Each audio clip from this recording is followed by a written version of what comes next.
So we are recording the Payroll Roundtable today in case anybody is not able to join us and would like to listen later. So I have started the recording. If you would like to ask questions, feel free to speak up or put comments in the chat. And Mary will go ahead and get us started. Welcome, everybody. The first thing are updates from the LACA Governing Board. At their May meeting, the Governing Board voted to dissolve LACA as a consortium and establish LACA as a COG, Council of Governments, effective July 1, 2020. Ben Strebe was approved to be the COG treasurer, and Ben and Chad are currently working through all of the necessary paperwork and everything that needs to be done in order to do the transition. But as far as what would affect you, nothing. The day-to-day operations are going to be the exact same, and LACA is LACA, as it always has been, as it will be. So as far as the districts are concerned, there's really no change that you would notice. And then the other item is the support staff changes. Yes, you see that correctly. I am retiring effective June 30th, but never fear, I will be back July 2nd.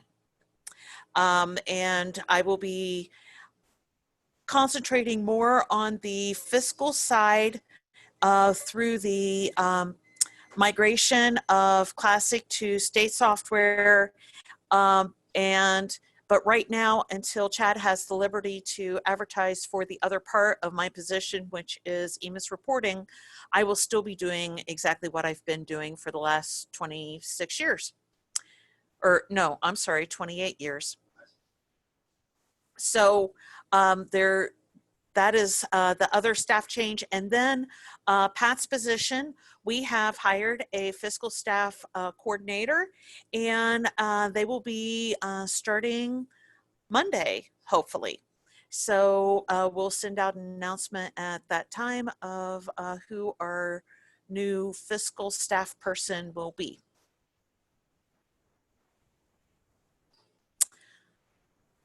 Okay. Now let's get started on reminders.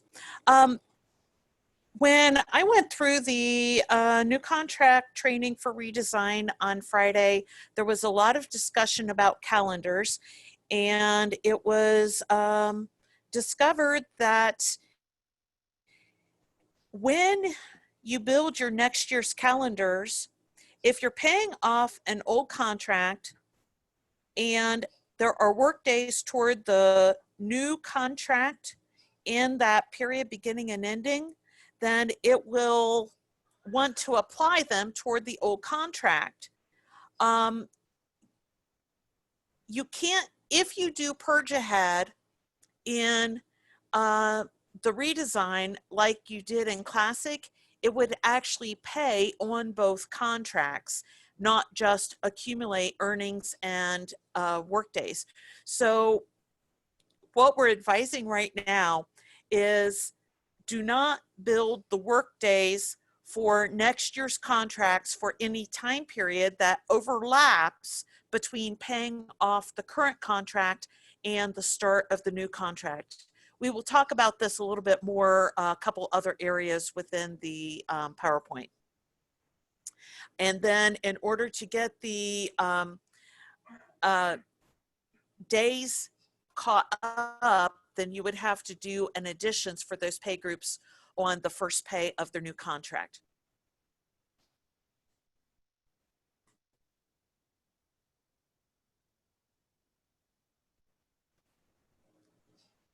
Okay.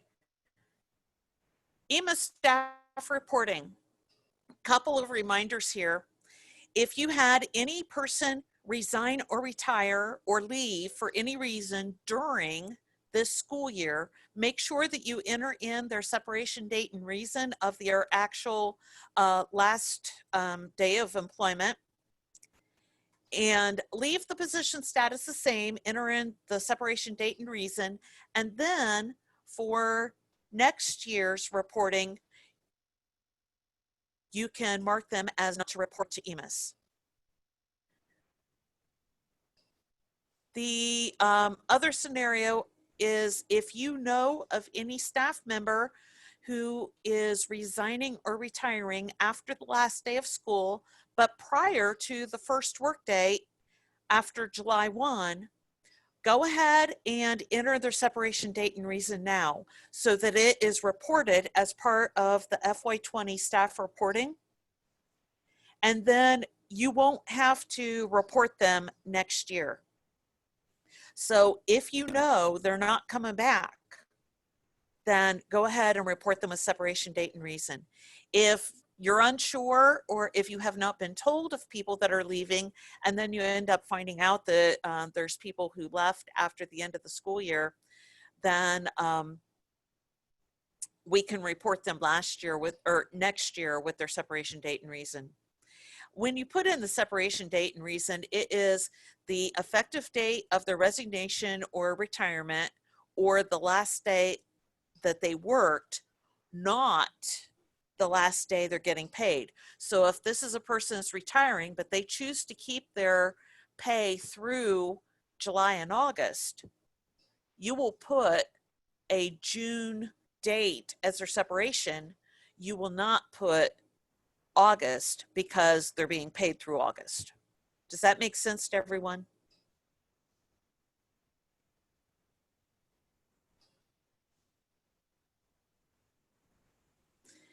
And then a couple of reminders on Classic.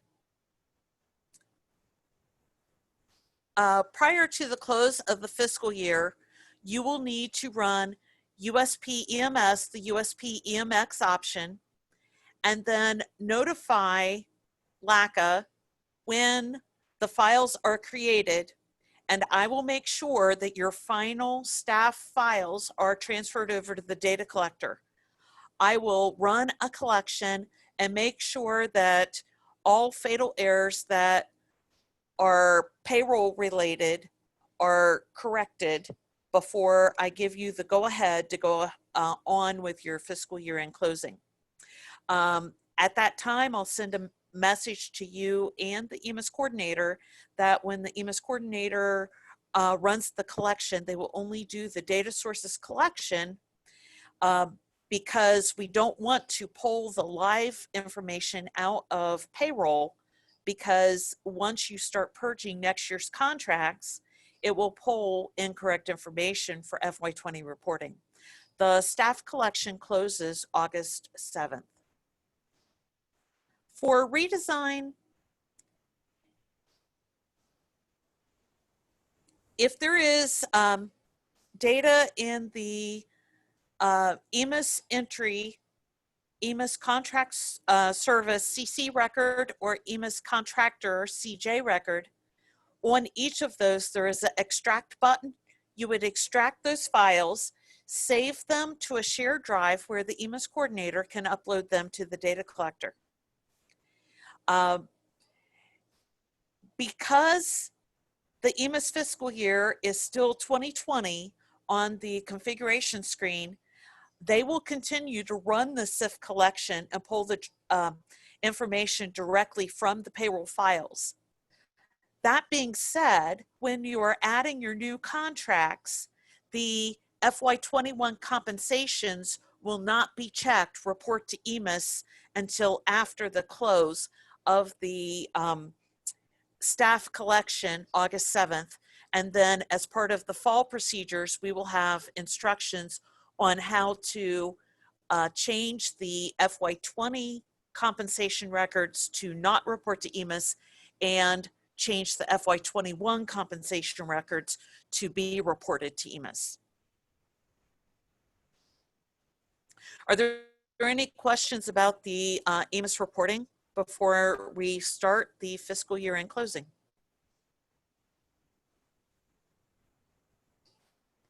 And if anybody is joining us today that was not with us during the April meeting, or if you missed that meeting, Mary went through the staff EMIS procedures in much more detail at that meeting, and that recording is available if you need that. And she also has checklists on the website available if you need those checklists.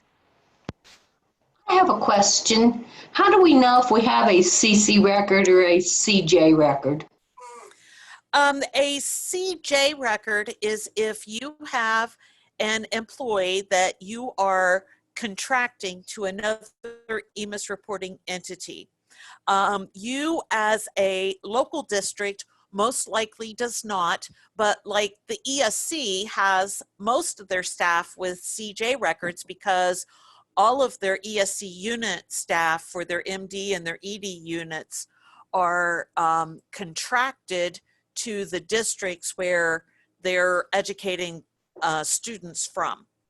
So you as a local probably do not have a CJ.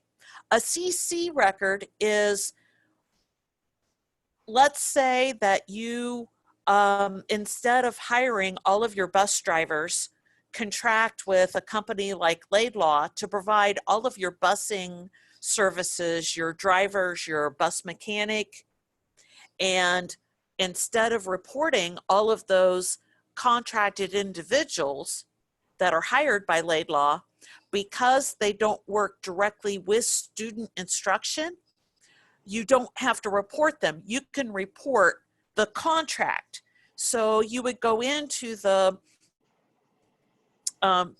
EMIS contract service CC record and enter in a bunch of questions about the position code, the length of the contract, the contract start and end dates, the amount of the contract. Is the contract based on a number of individuals? Is the contract based on a specific number of hours per day? Those types of things. Does that answer your question? I think so. Okay. If you don't have any of those types of contracts, then you would not have to worry about that particular record. Okay, thank you. Are there any other questions about EMIS before we go on? Okay, let's start with the fiscal year end closing. This PowerPoint is to be used in conjunction with the payroll procedures checklist handbooks. This is not meant to be your sole source of information.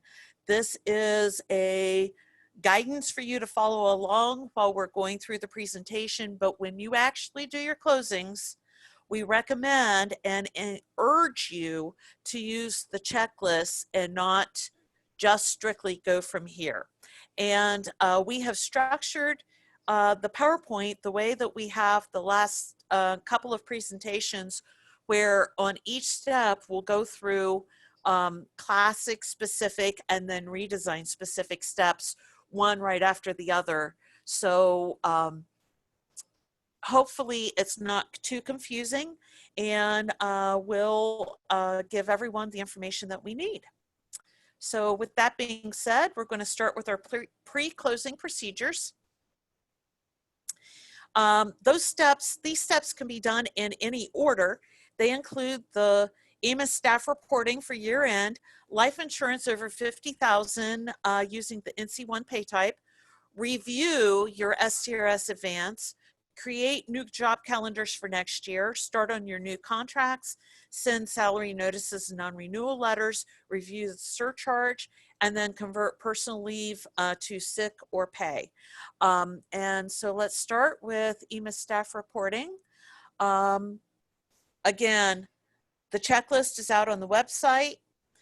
If you have any questions, please send a help desk or email us, give us a call, and I'll answer any questions that you have about your staff reporting. The next one we want to talk about is life insurance over $50,000. Wait a minute, this isn't the end of the year. Why are you talking about this now? Well, if you have any, and usually most districts, it's administrators, superintendents, principals, treasurers, that the board is paying life insurance over $50,000 and they are leaving district, whether they're retiring or they're resigning to go on to bigger and better things, it is so much easier to take care of this now with their last pay rather than waiting until December and realizing, oh no, this person left and I never adjusted for their life insurance over 50,000. And so now I have a lot of manual figures I have to do. So we put this step here so that if you have anyone leaving over the summer that the board pays for more than $50,000 of life insurance, then figure the monthly cost of the insurance to include in wages. Use the employee's age on the last day of the tax year. And then in Classic, you will enter this in up to Cal Future or up to Cal Current as the NC1 pay type, or you can also load it using USP import. And then in Redesign, post in payroll payments, future or current, using the pay type of life insurance premium. There is a document on our website that talks about how to do this, and then also IRS publication 15B table 2-2 has the chart that I believe is on the next slide that shows how to calculate. So if the district provides $112,000 group term life insurance for the superintendent, he's 49 on the last day of 2020 and is retiring effective July 1, the non-cash earnings would equal 15 cents times 62,000, which is the amount greater than 50, times 6. So 15 cents per thousand. So it's 62 times 15 times 6 months, be $55.80 that you would have to put in the NC1 pay type. In Classic, you will do that in up to Cal, either future or current. And you can put in 1 unit and then the amount and then the description, excess of life. And in Redesign, in payroll payments future, create your new payment and then select the pay type of life insurance premium. By default, when you add a payroll payments, it checks the applies for retirement box. You need to make sure that you uncheck that before you process this. You will receive a warning message if you don't. And then the next screen shows what the payroll payments current looks like, very similar.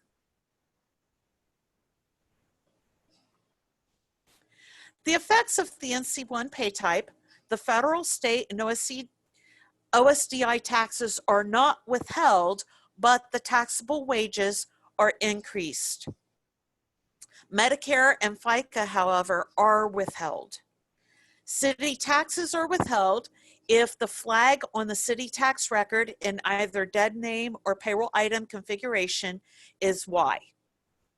In Classic, if the flag is set to N, the amounts are added to the wages, and you will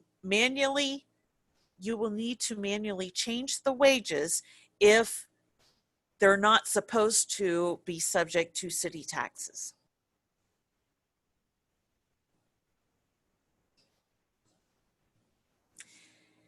And here's where the flag is on the dead name record in Classic. And in Redesign, core payroll item configuration, select your city tax, and there's the checkbox there for tax non-cash earnings.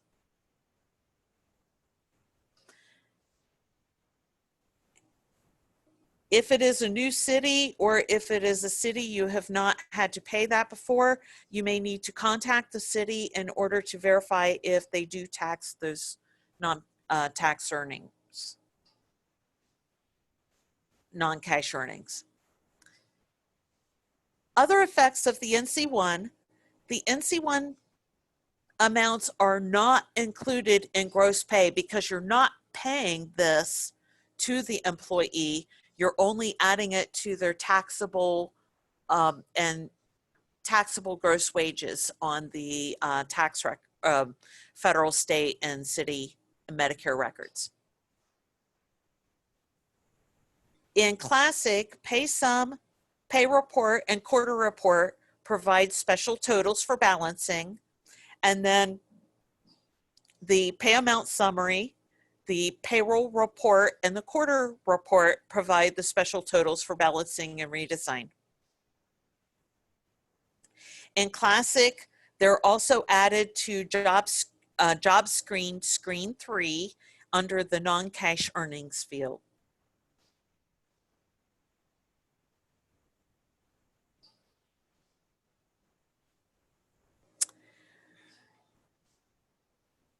The next thing we want to do is verify that the STRS advanced mode fields are blank and that we're starting with a clean slate. So in Classic, we go into USPS Stat, USP Con, Screen 2, and verify that the STRS advanced fields on the far right column are all 3 blank, or both blank, sorry.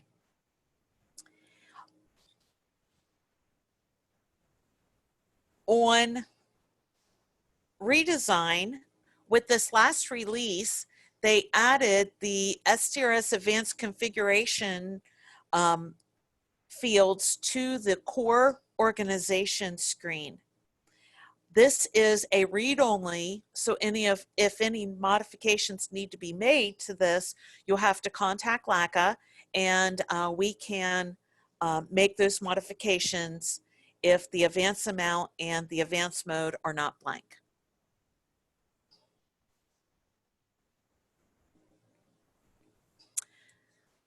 Okay, begin to verify and balance your STRS AD reports. In Classic, run the STRS AD program and select option 1, projection of STRS advance payments. The academic start date is the first work date for teachers. Some people just put in July 1 to June 30 or August 1 to June 30. Technically, it's to be the first workday for teachers and the last workday for teachers. And what the dates are used for is to calculate the 120-day relationship for part-time and sub individuals. The program will calculate projected STRS deposits for the fiscal year, earnings for all STRS employees, and days through the end of the fiscal year to determine jobs that are to be included in the advance. Once your USP Con screen is cleared, you can execute the STRS AD in projection mode to begin to balance.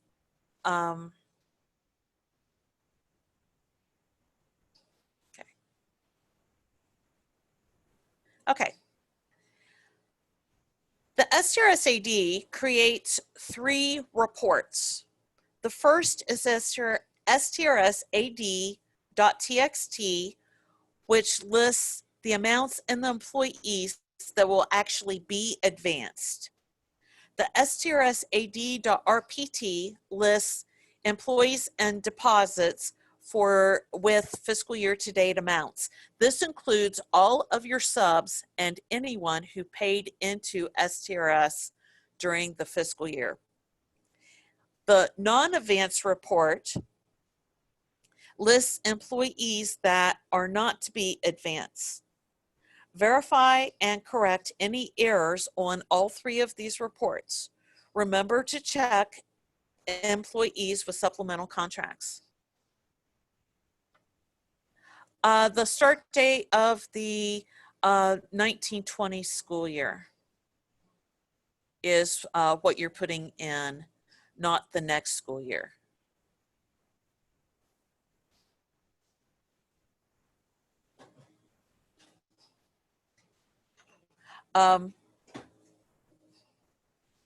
For redesign, go to Reports, STRS Advanced to run reports and verify data.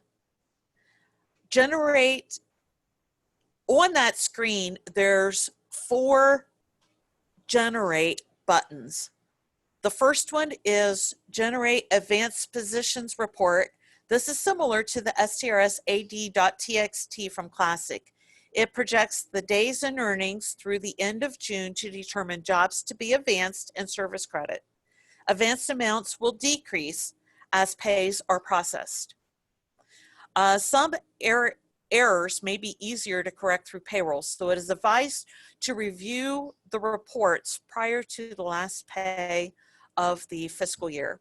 The next report is generate the non-advanced positions report. This is similar to your non-ADV.txt from Classic. This lists all individuals with remaining pays or wages that are not being advanced. Verify for accuracy and correct errors. And then the last report is Generate Advanced Fiscal Year to Date report. This is similar to the STRSAD.RPT from Classic. This lists all individuals with their days worked and calculate retirement percentage. This includes subs. This last release that was installed last weekend corrected an error on this report that was not picking up all of the days for subs. So when you verify this, it should now accurately be picking up all of the days and calculating the correct percentage for your subs. For more information, detailed explanations of each report and sample error messages and possible solutions, we have another section in this presentation where Carrie will go into this in more detail. And then the fiscal year payroll procedures document on LACA's website. There's a STRS advanced document on LACA's website that has not been updated yet, but will be updated. Right now, the last updated date shows May 2019. Wait until you see a 2020 date before you start using that particular report. The concepts apply, but the service credit calculations and decision tree need to be updated. And then the Classic USPS reference manual, we have the link there, and also the redesign manual. There is a lot of good information in the manual on both of these, Classic and redesign. The next pre-closing is job calendars. For Classic, create job calendars in USPS Stat CalMate. Create the calendars by adding months to your existing calendars. Do not delete old calendars. Use the copy feature on CalMate menu, the F20, to copy. Once you have one calendar created, say you create your teacher calendar, then you can use the copy feature to copy that to your other calendars and then modify your other calendars to fix the days that are different between the calendar that you copied them from. Remember to add months to your default calendar with no work days. Run Cal report for each calendar to verify the days and make sure that each calendar has the correct number of days on them. In redesign, we go to core job calendar. Again, you're going to create your new calendars by adding months to your existing calendars. And we also have the copy feature. One nice thing about the job calendar, when you're working on it, as you have, as you add your days, there is a running total box at the top that will show you how many work days that you have on that calendar. There's also a reports, job calendar report that you can run for each calendar type and verify the totals. And we have this reminder in here a couple of times because this is critical as you are doing your summer contract purges. Once you have your calendar with the correct number of days, remove work days on the calendar that overlaps with existing contract pay terms until they are paid out. And see the new contract explanation, which we'll talk about next. Our next topic is new contracts.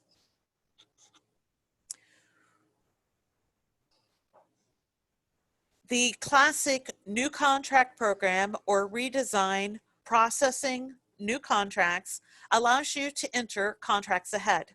Do not purge until after the fiscal year is closed and follow your purge worksheet. Create your new purge worksheet to help with the timing of when contracts should be purged and whether additions need to be done for payrolls or whether you're purging ahead in Classic prior to the last pay of the current contract.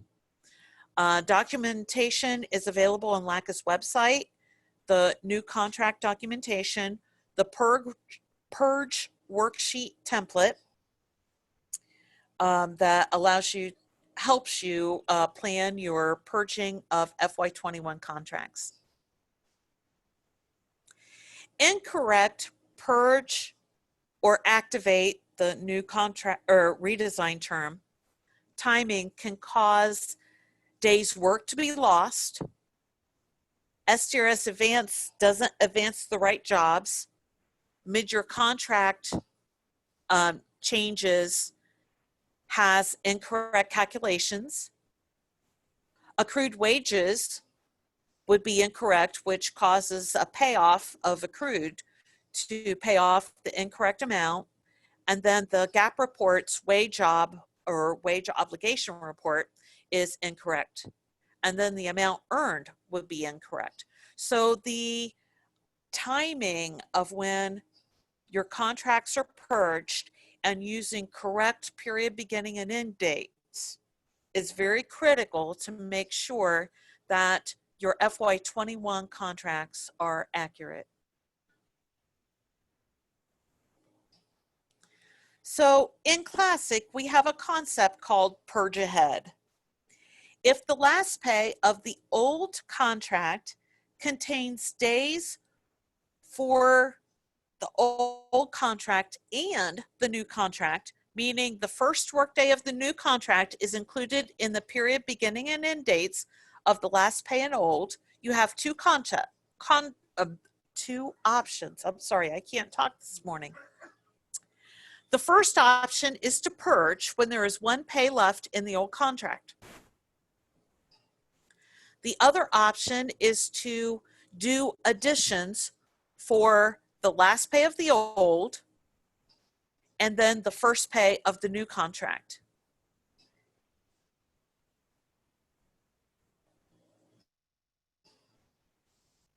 An example would be the first workday of the new contract is July 1. The last pay in the old as a period beginning and ending of June 23rd to July 6th. So your first option is to purge prior to that first pay of July so that it will pay off the old contract and then calculate earnings and accrued and days worked from July 1 to July 6th of the new contract. The other option is to adjust the period beginning and ending of the last pay to be June 23rd to June 30, and then the first pay of the new contract to be July 1 through July 20, which would be the period ending of the first pay of the new contract.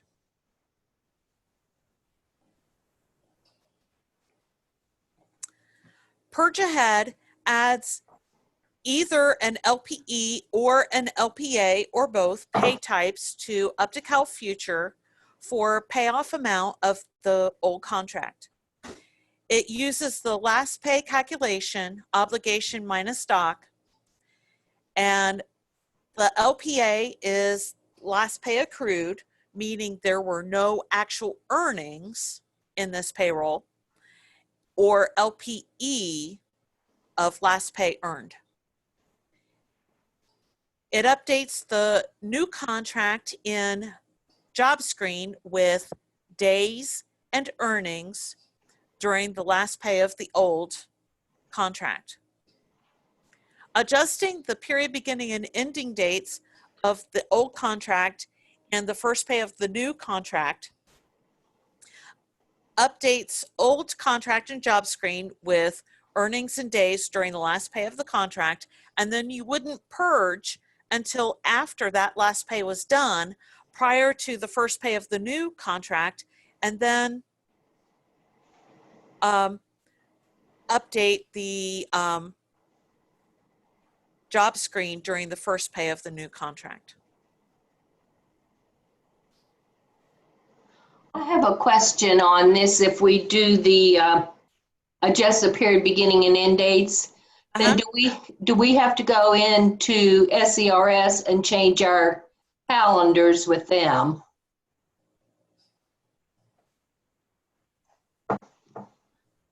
You may need to, yes, make adjustments with SERS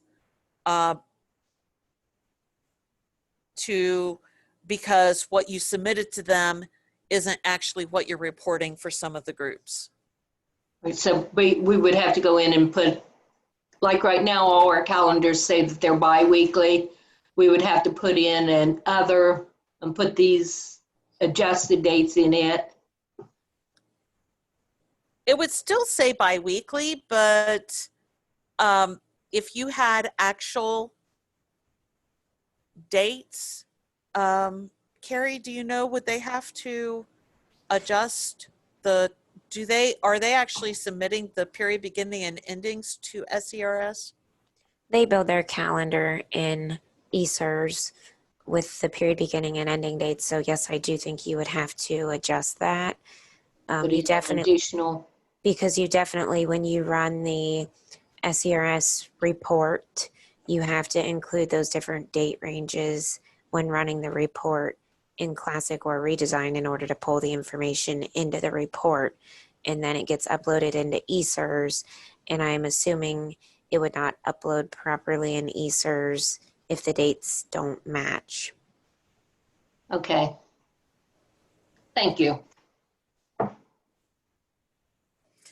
Okay, for redesign, at the current time, if workdays are on a calendar, they will be applied to the current compensation record. So for compensations paid out in July and August, do not enter workdays for the new contract year until after the current compensation is paid out. So for our last example, if the last pay of the old contract goes through July 6th, then, and this is a 260-day person, you would not have the work days for July 1 through July 6th on that calendar until after you've paid out the pay, the last pay of the old contract, and then put the work days on, and you would have to do additions for the first pay of the new contract to go back to July 1 and pick up those work days and earnings from July 1 through the period ending of that first pay of the new contract. If you do, Sophie, in this case on redesign, if you don't adjust the period beginning and ending on the last pay and do as we just described in not putting the work days for the next contract on until after you have paid out the old, you wouldn't have to do an additions or any modifications for the last pay of the contract, but you would have to do additions and a modification on the ESERS reporting for the first pay of the new contract to show that the first pay of the new actually goes back to July 1. And this is something that the programmers are looking into. When Mary joined that meeting on Friday, they discussed this in much depth. So for this year, if you've already built your calendars in redesign, if you have any of those days at the very beginning of the next year's calendar that overlap with your period beginning and ending dates for the last pay on your old calendar, you're just going to have to temporarily remove those first days of the new year so that it doesn't mess up your last pay of the old contract. We have a new contract training scheduled for next Tuesday, and we'll talk about this a little more in depth when we go over the new contract training for redesign on the 16th.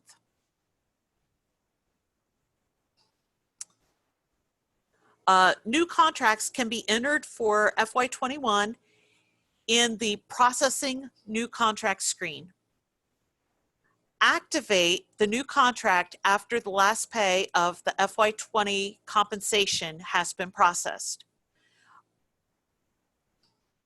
Payroll initialization will pull any compensation records into the current payroll that have a contract start and stop dates between the payroll period beginning and ending dates.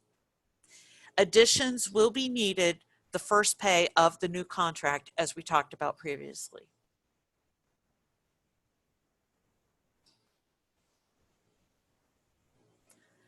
And here's an example of the purge worksheet. We recommend that your pay groups have employees of like contract terms on them or in them, and then list your pay groups, the last pay of your old contract, the period ending of that last pay, the last work day in the old contract, the first pay in the new, the period beginning of the new, the contract start or first work day of the new contract, and then whether or not you need to do additions or if you do purge ahead. If you do additions, then you can enter in there what your period ending of the old contract and then what the period beginning of the new contract would need to be. And this is a good guideline to help you figure out when you purge everyone, that everyone is purged at the right time and that all of the days are calculated correctly for earnings. If you would like for LACA to review your purge worksheet, email it to fiscal@laca.org and we would be happy to take a look at that. The next item on pre-closing is salary notices and non-renewal letters. Salary notices are to be mailed or emailed no later than June 30. And you can create and send those notices to all employees. You can use mail merge to accomplish that task. There is additional instructions and information on LACA's website to help with salary notices and mail merge. And then send non-renewal letters to substitutes if desired or required by your district. The next thing we need to do is verify the CSRS deductions and payroll items. Verify information on the 400 CSRS record. Check the employee's surcharge exempt flag on their records. In, blank, or false means they're not exempt, and a Y, checked, or true means that they are exempt, which includes rehired retirees, CSRS account refunded, employees receiving disability benefits, the employee was deceased before July 1, or re-employed Ohio public retirees. Verified that rehired retirees also have the rehired date entered and the retiree flag is marked yes in Classic, or the rehired retiree box checked in redesign. You can do a Safari from Classic from the dead CSRS view to assist with verification of the items on this slide and the next slide. See the checklist for specific details. And then in redesign, you can add columns to the core payroll item grid and filter to assist with the verification of this information.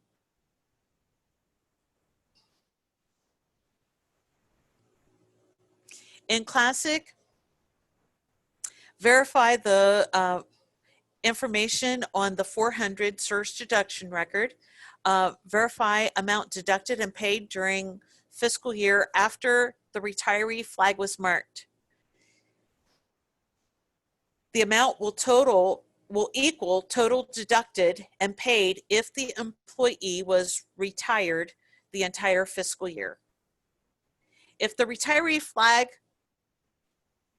was marked at an incorrect time, then you may need to make manual adjustments on the dead screen record, and see the checklist and documentation on LACA's website. The SERS surcharge, run the surcharge program in Classic or reports SERS surcharge report in redesign. The minimum level for FY20 is $19,600. The calculation is 14% of the difference between the minimum annual compensation and the member's annual compensation. And then it's they also do some prorations on top of that, because there's a maximum amount that is charged, and then prorated if member paid for less than 120 days based on 180 days for a full year of service. Last year's surcharge level was $21,600. This year it was dropped to $19,600. An example calculation is the minimum compensation, $19,600. Salary paid to member was $6,100. The difference is $13,500 times 14% board share. The initial surcharge calculation is $1,890. The person only worked 100 days, so the prorated fraction is 0.556. So the amount the district would be charged for this particular person would be $1,050.84.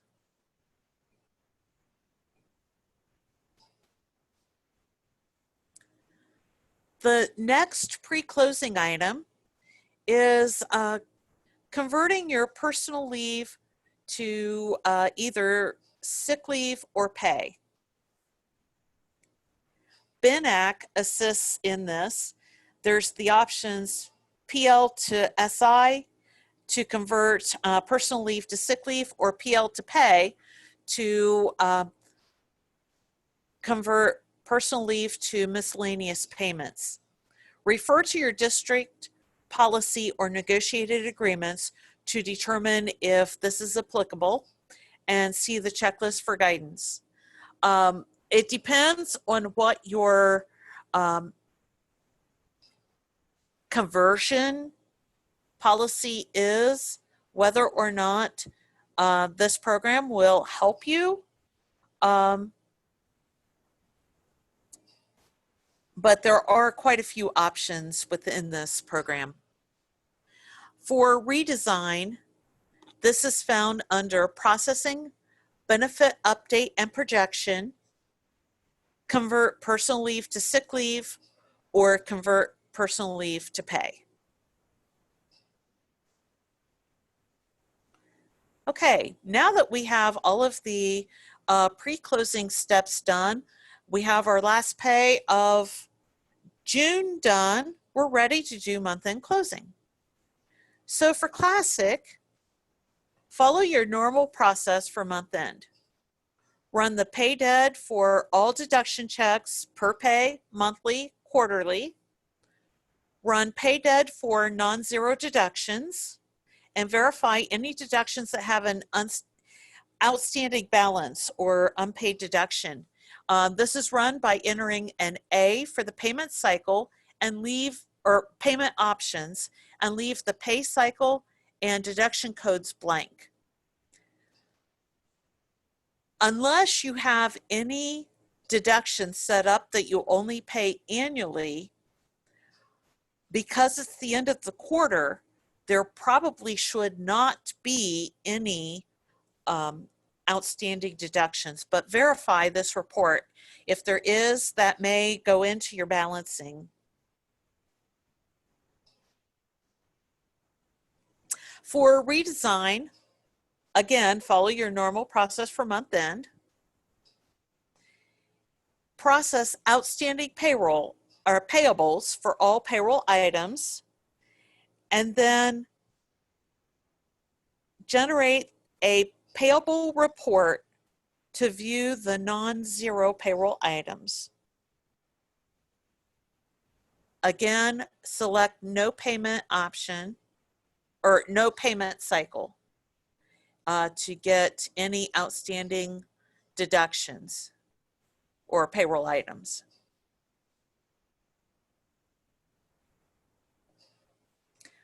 Run retire STRS reg using the projection option. Verify the STRS reg total contributions with all STRS deduction checks, payments, plus any warrant checks written for pickup amounts. Verify the contributions equal earnings times 14%. Verify the service days for all employees and make any corrections if needed. Once you verified that, rerun, answering yes to create the tape, and then run the STRS send to send the tape. In redesign, it's very similar. Reports, STRS report. Verify your total contributions on the report with all payroll item checks, payments, plus any USAS checks written for pickup amounts. And again, verify the same way that the contributions equal earnings times 14%. Once correct, click Generate Submit File and submit to STRS. Then we do the same thing for SERS. In Classic, we'll run Retire SERS Reg using the projection option. Verify your SERS Reg total contributions with all SERS deductions, checks, payments, plus any warrant checks written for pickup amounts. This one is contributions equal earnings times 10%. Verify the service days and hours for all employees. Again, SERS receives the service days with each per pay submission. STRS does not receive service days until we do the advance submission, but the SERS receives the service days every payday. Rerun SERS reg once correct, answering yes to create the SERS tape file, and then submit the SEQ file on the eSERS website. For redesign,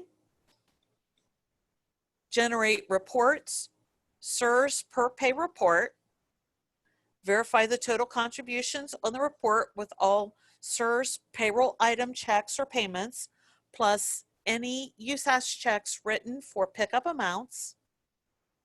Again, contributions equal earnings times 10%. Once correct, generate submission file and click link to eSERS and submit the file. Adjustments can be made using the in Classic attend screen ADRE and ADRH types, and then in core attendance You mean there's core adjustment in core adjustments? core adjustments. Yes. That's right. I only had half of it written in my notes.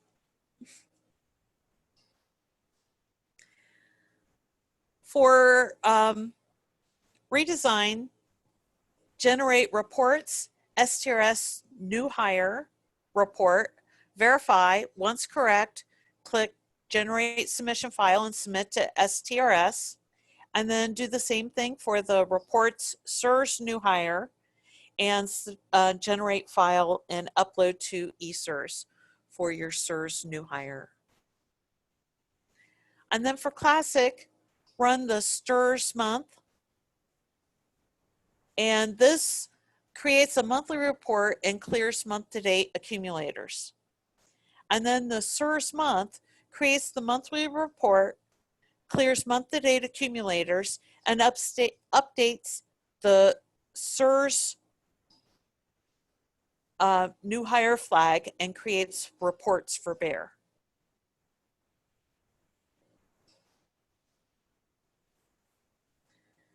Redesign has an STRS monthly report, and it's only needed for verification purposes, and this is optional to run, but you can run it if you choose.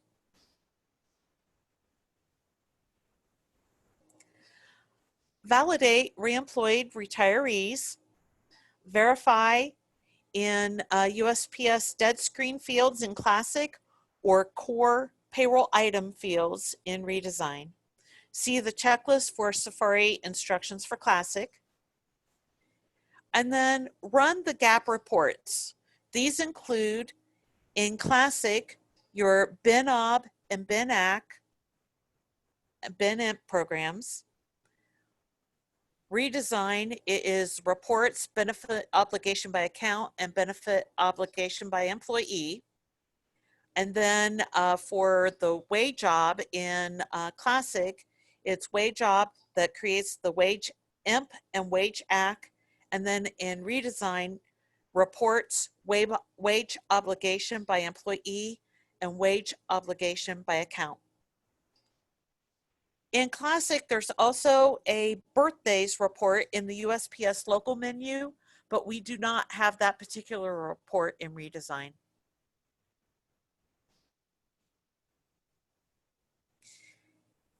If you have received your bank statement, balance your payroll clearance account, run the check STA or PayRec to reconcile checks, and run the check STS to generate your outstanding check register.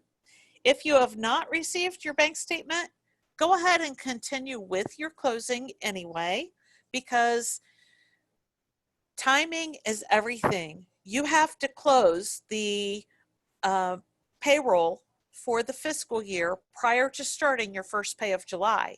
And if you have an early first pay of July, then you may have to close out and get your first pay of July done before you receive your bank statements for the end of June.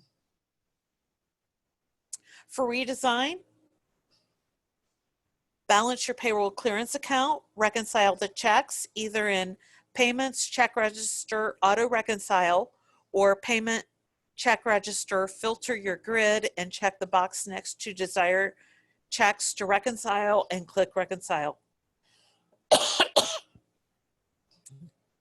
Generate an outstanding check register from the report manager SSDT outstanding checks report or reports payment transaction status report.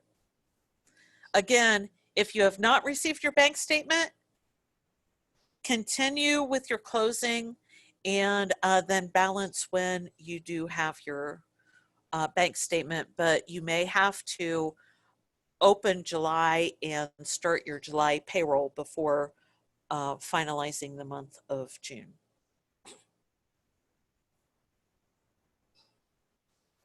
And then there's a note for redesign to do your sick and vacation benefit accrual if applicable.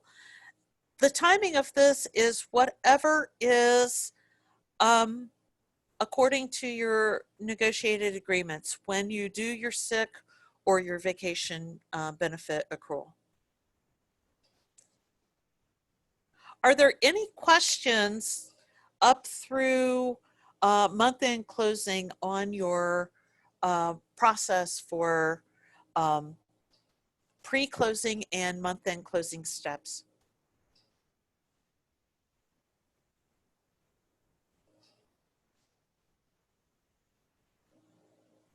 Okay, Carrie? So once you have finished closing the month, which Mary walked you through, you're ready to close the quarter. So the reminder on this slide is to watch your clearing options, and that is for our classic districts when running quarter report that you don't want to clear. LACA will actually clear for you. So that clearing option comment there only applies to classic districts. So what are you going to do to close the quarter? In classic, you're going to run your quarter report. And again, just make sure as you're running this that you're selecting the demand option N so that you're not clearing totals.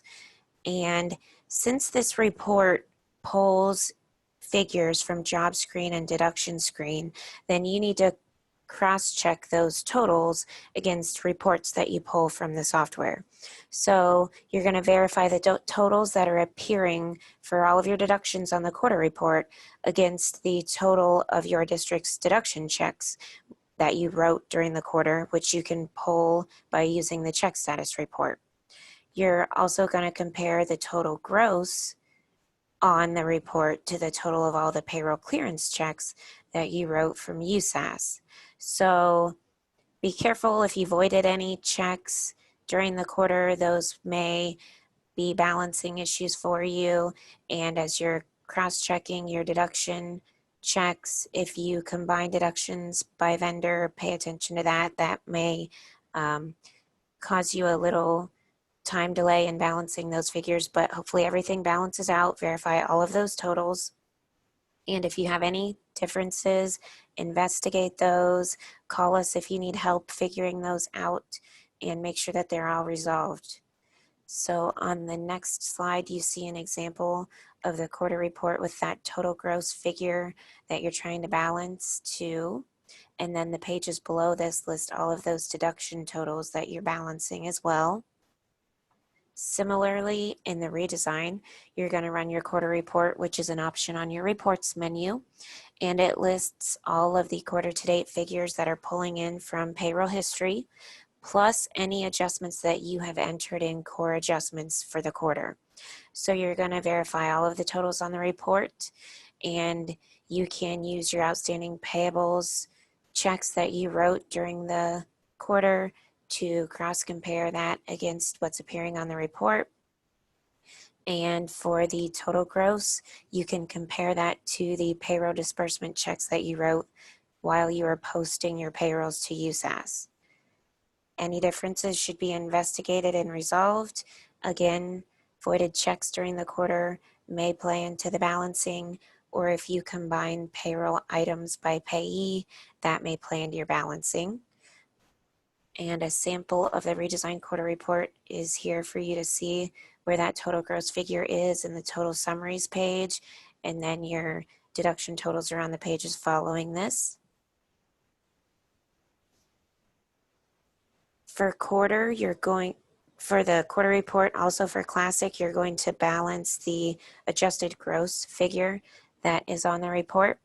If the calculated adjusted gross differs from the total adjusted gross, then you'll see a difference in gross warning on the report, and that needs to be resolved. This could be a result of non-cash amounts that were entered, or you could cross-check your annuities and make sure that they equal the deduction checks that you wrote to the annuity company. You can use your audit report to look for any manual changes to job screen or deduction screens. And here is an example of a quarter report with a difference in gross circled, and you can see that error message that would display in your totals section if you have a difference between the calculated adjusted gross and the total adjusted gross, causing that difference in gross. So hopefully you don't have this warning, but if you do, we'll have to investigate that and get that cleaned up. For redesign, you're also going to balance the calculated adjusted gross in that total summary section of the report. So the total gross minus your total annuities plus your non-cash earnings should equal that calculated adjusted gross. So just crunch that calculation as you're looking at the total summary page on your quarter report. And if you have any discrepancies, give us a call and we will look at that with you. Again, it could be a result of non-cash amounts that you entered during the quarter. You can verify the total annuities since they're playing into that calculation, and make sure that total annuity amount that's on the report matches all of those outstanding payable payments that you made to your annuity companies throughout the quarter. And you could also run the audit report in redesign to see if we made any manual changes.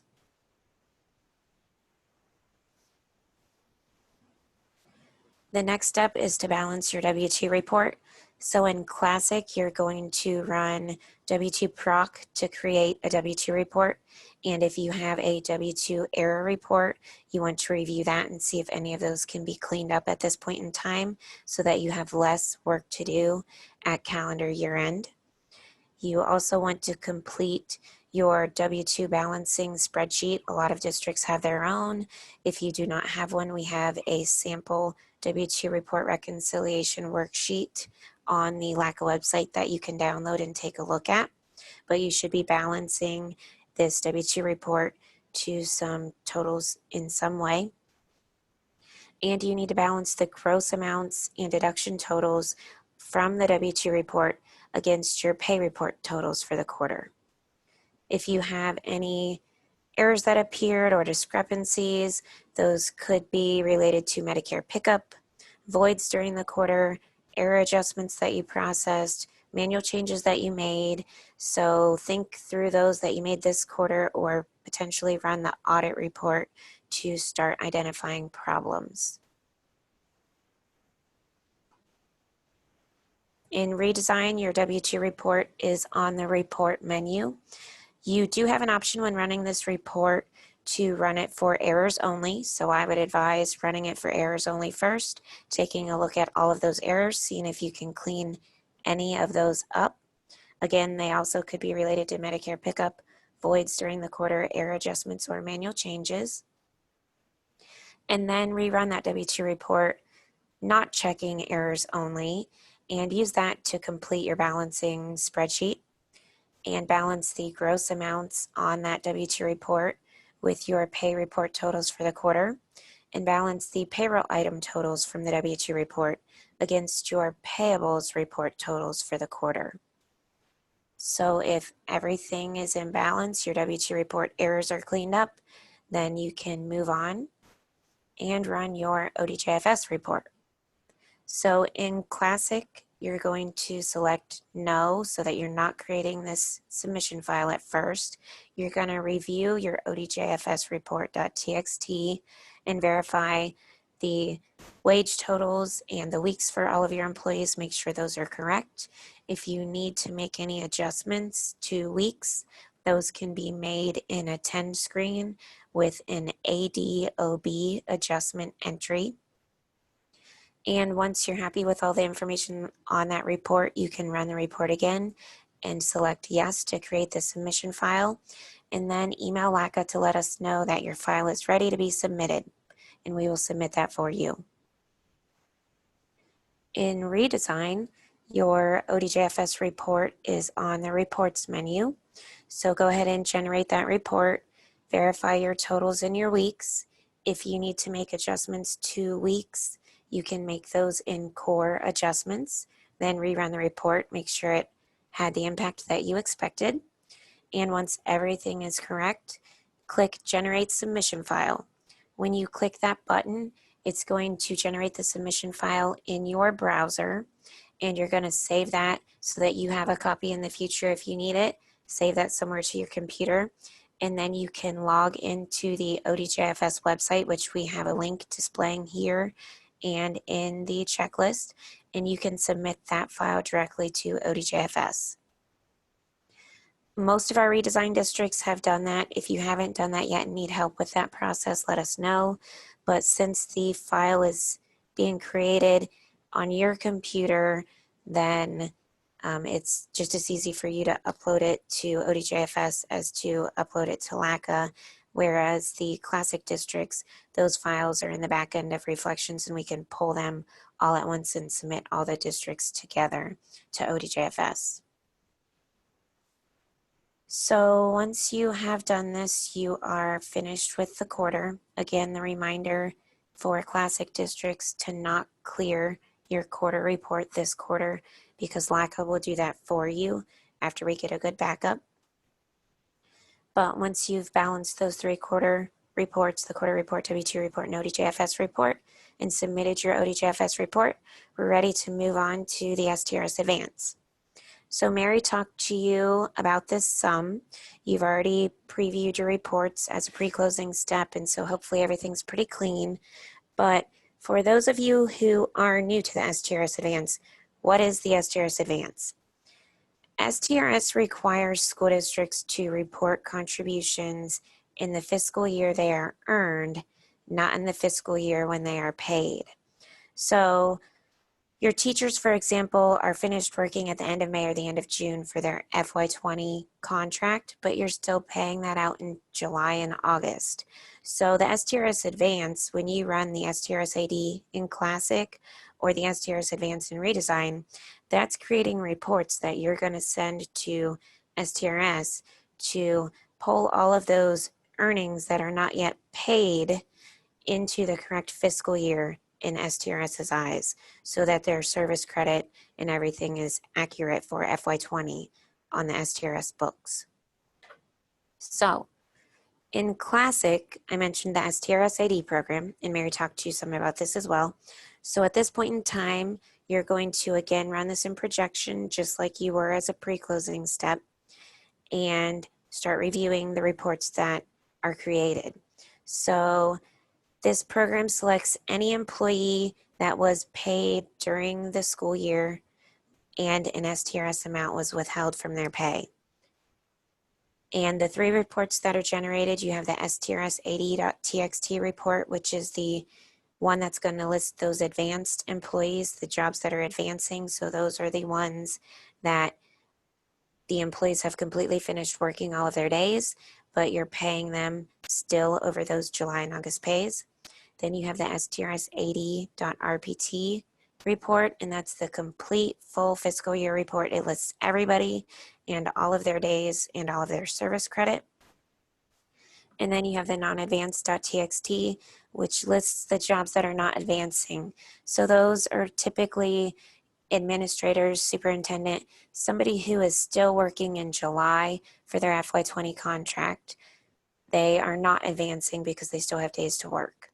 So as you're reviewing these reports, in addition to cleaning up errors and reviewing service credit and days, it's important to make sure individuals are on the correct report between the STRS AD.txt and the non-advanced.txt. You have to be consistent from year to year so that somebody isn't flipping from one year to the next, from the advanced report to the non-advanced report and back. So make sure the correct employees are on that advanced report and the correct employees are on that non-advanced report. And we'll look at these a little bit closer in a minute.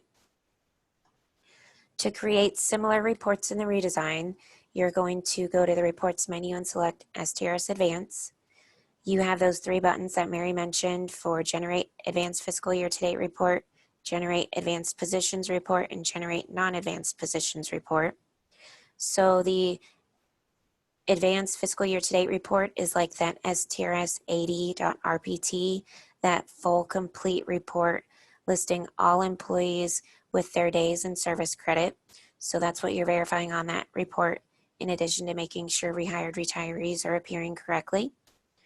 Then the advanced positions report are all of those positions that are advancing. So all of those days and earnings have been worked on June 30 or prior, and you're still paying them over summer pays.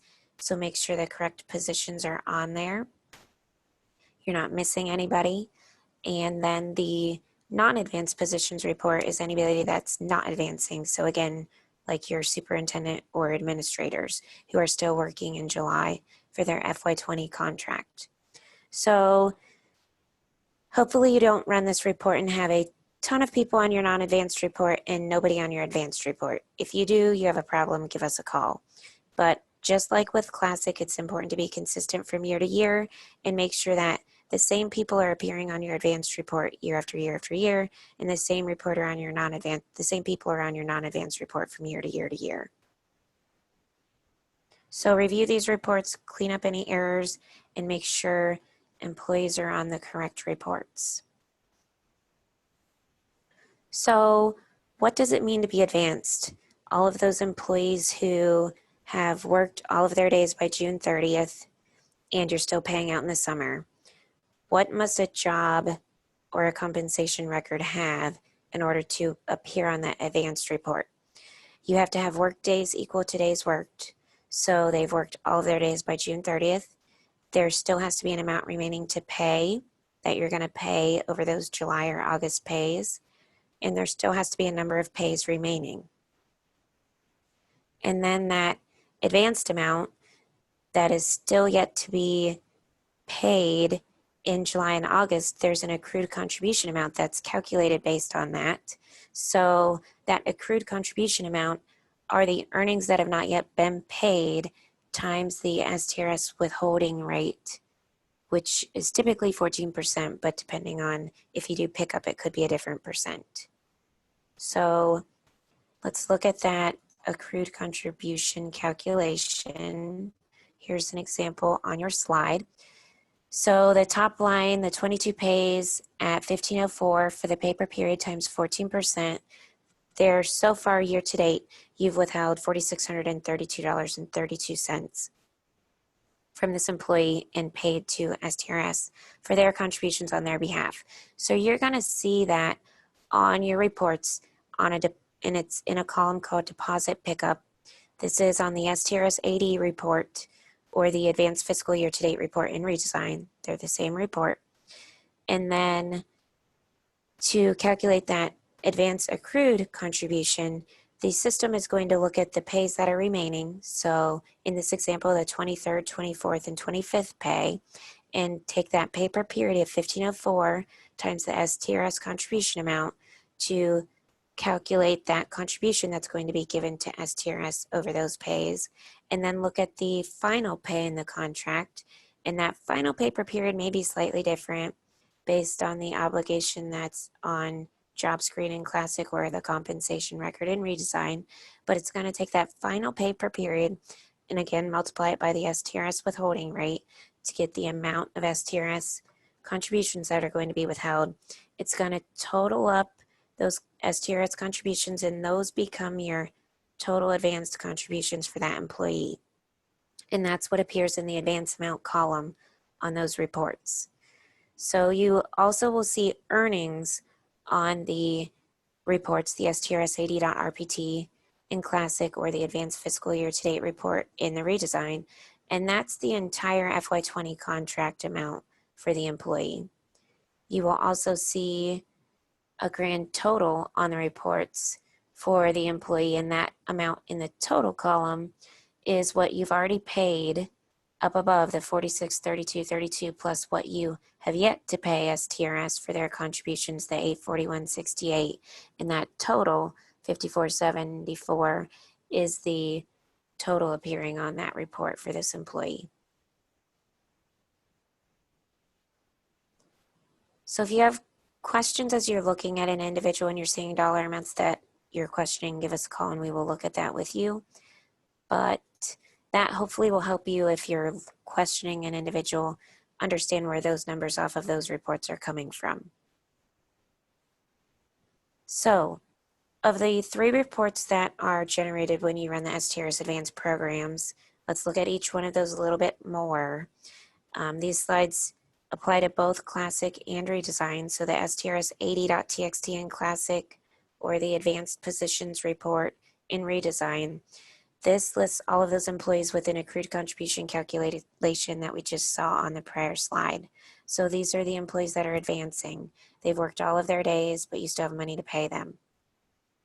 So that accrued contribution amount could be inflated if the employee has pickup. So if the fringe benefit flag in Classic on the 450 is a yes, or if the increased compensation flag in Redesign on the 450 is checkmarked, and then the employee has an inflated rate on their 691, this amount could be inflated.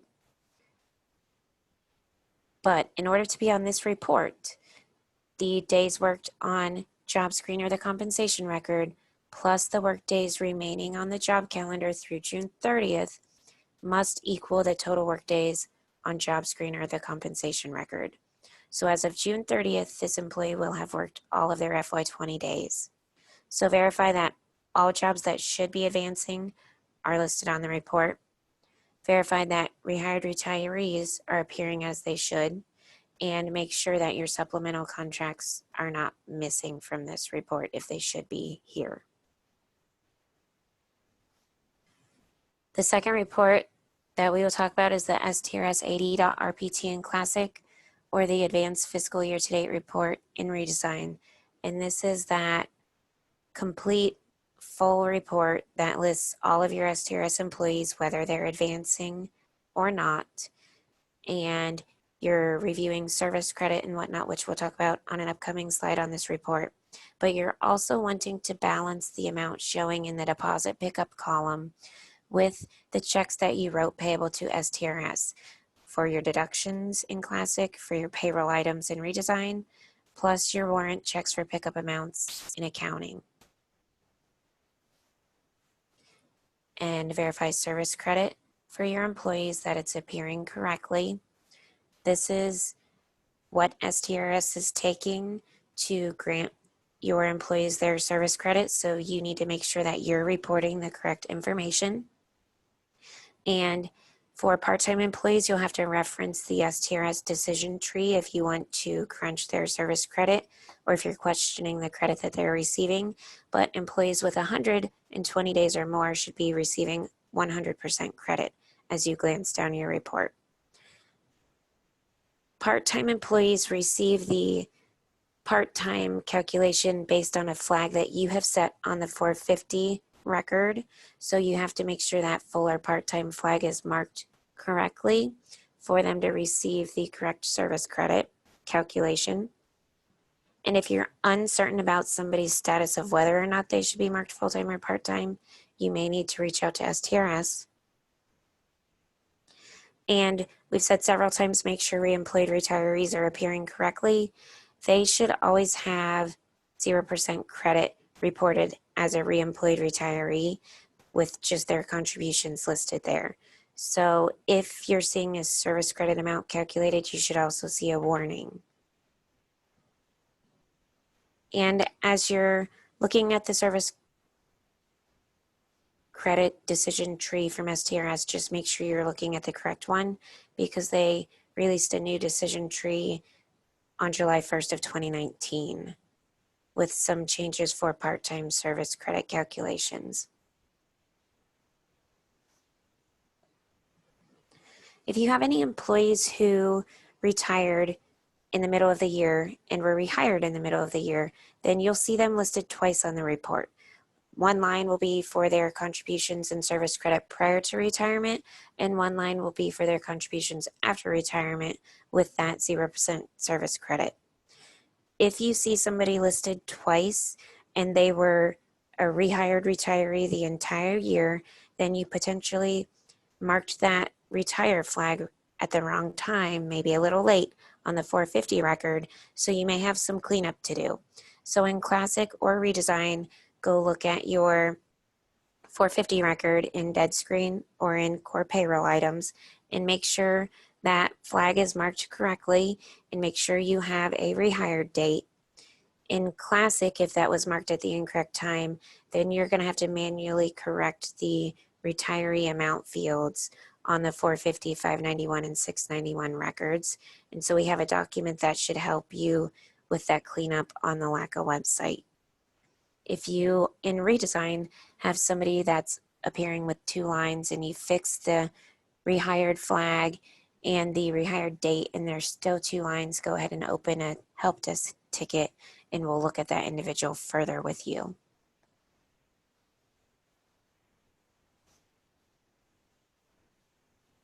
And the third report for the STRS Advance is the non-advanced report. So the non-advanced.txt in Classic or the non-advanced positions report in Redesign. So this is listing jobs that will not advance. So the days worked on job screen or the compensation plus the remaining days from the job calendar through June 30th do not total the work days on job screen or the compensation record. So this employee still has days that they are going to be working on or after July 1st for their FY20 contract. However, there could be somebody appearing here also that doesn't have days to work on or after July 1st if their days worked are incorrect on job screen or the compensation record, or if their calendar is incorrect. So you may just have to verify that if you see somebody that you don't expect to see. But also to appear on this report, in addition to having days remaining, there must be a number of pays remaining to be paid. And if the job or compensation record has no amounts remaining to pay, but they meet all other criteria, there's a potential that there could be another job appearing on this report that we need to look at. So review this report closely. It should be a pretty short list of employees appearing on this report. And if you have any questions, give us a call.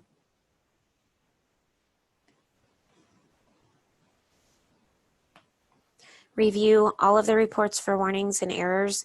There aren't separate reports like we were used to seeing in Classic, like with the W2 report, the W2 ERR.txt. There is not a separate error report for the STRS Advanced reports. The warnings and errors just appear throughout the report. So glance down the reports, review the reports closely, make sure there aren't any warnings or errors embedded in the report. And if you need assistance resolving those errors, we have some error messages in the STRS Advanced document on the LACA website. And then there's a lot of helpful information, like Mary said, in the Classic USPS manual and the Redesign USPS manual. So we have those links there for you as well. Additional items that you may need to think about while you're reviewing your advanced reports. If you are aware that you're going to be docking an employee on the first pay of July, then you can go ahead and enter some information now to get the advance to work out correctly. In Classic, you can enter that dock amount in the dock next pay field on screen 2 of job screen. Then when you run the STRS AD program, it's going to take that dock next pay amount into consideration in its calculations.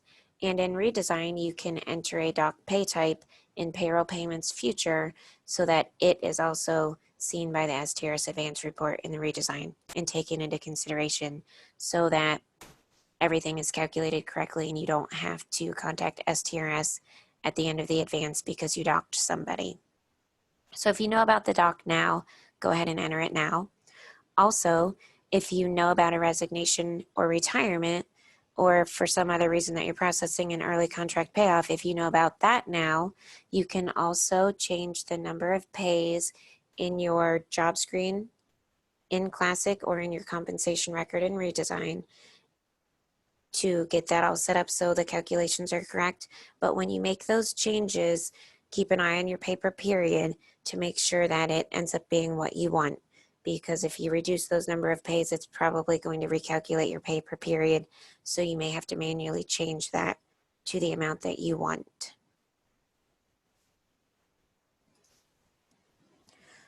So once all of your advance information is correct, you've reviewed all of those reports, you're happy with who's on the advance report, happy with who's on the non-advance report, service credit all looks good, all errors are resolved, then we're going to get ready to submit this information to STRS. So in Classic, you're going to run STRS AD option 2 to create the tape file for STRS.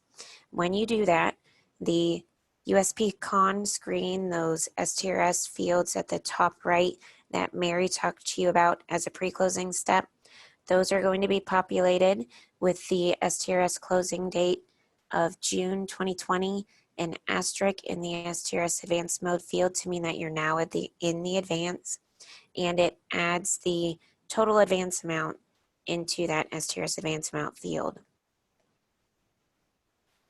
This option also flags all of those jobs on all of those employees as in advance mode. So there's a little field on screen 2 of job screen that's going to get an asterisk placed in it to indicate that the job is in the advance. And once you pay that final pay on the contract, that will be cleared. There are also going to be advanced error adjustment fields that will appear on your STRS deduction records. And the system is going to store the STRS retirement rates from dead screen for all of those jobs into a file to be used during your STRS calculations during your remaining pays of the contract. And finally, it creates all of your payroll CD reports for Bear. So when you run STRS AD option 2, you should be the only person logged into your payroll files, and make sure you're only logged in once. You don't have another session open or it will interfere with those payroll CD reports for Bear. So go ahead and log into Bear. Make sure that you see your fiscal year end reports out there. Print any final copies of these STRS advanced reports if you would like to keep them for your records. And then similarly in redesign, you've verified everything. You're ready to create your submission file. You're going to, under that reports STRS advanced option, click the button called generate submission file. So you only want to click that button once. It's going to create the file in your browser, and it's also going to update some information in the system like we saw with Classic. So in core organization, STRS advanced configuration, it's going to place a check mark in the STRS advanced mode field to indicate that you're now in the advance. And it's going to place the total amount that was advanced in the advanced amount field so that you can reference it there throughout the summer pays if needed. When you generate the submission file, it's also flagging jobs as in advanced mode. There's a little checkbox advanced field that's going to appear on your compensation record. And it's also going to add the advanced error adjustment field for any employee error adjustments that you need to process on STRS payroll items throughout your summer pays. And it's going to copy all of the 3 reports that you've just reviewed and balanced to your file archive in redesign. So you should be able to go to Utilities File Archive and view the Fiscal Year Reports tab to see those reports there for you. So print any copies if you want a printed copy for your records. You can see the reports in the file archive, but you cannot generate them again after you generate the submission file. If you need to, for any reason, you cannot do that. So just take a look and make sure they're out there. Now, if any districts work with a third-party vendor such as Red Hill to pay your subs, then you will need to work with LACA at this point in time to modify the file that you just created to add the information from the file that you received from the third-party vendor and combine that information together into one file. So in the past, I know we have had Maysville, the Foxfires, and Johnstown work with Wren Hill. Is that still true for those districts? Will we still be expecting you to contact us to work with us on this?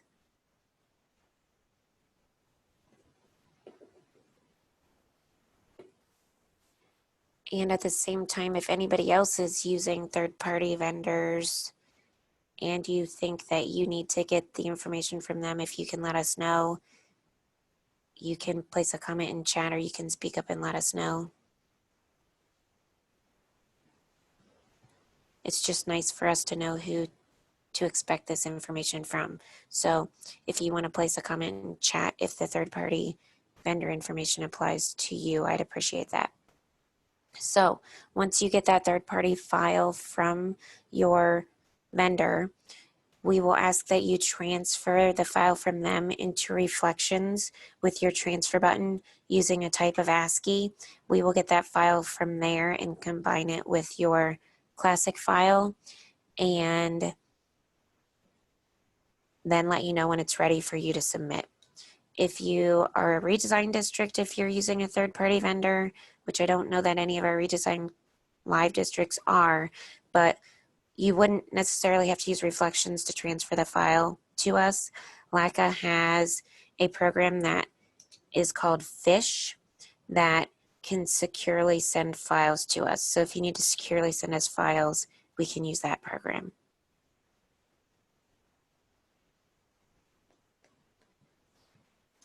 Okay, so if you had third-party vendor information, once that's combined, you're ready to submit, or if you did not have third-party vendor information, you've created your submission file and you're ready for this step.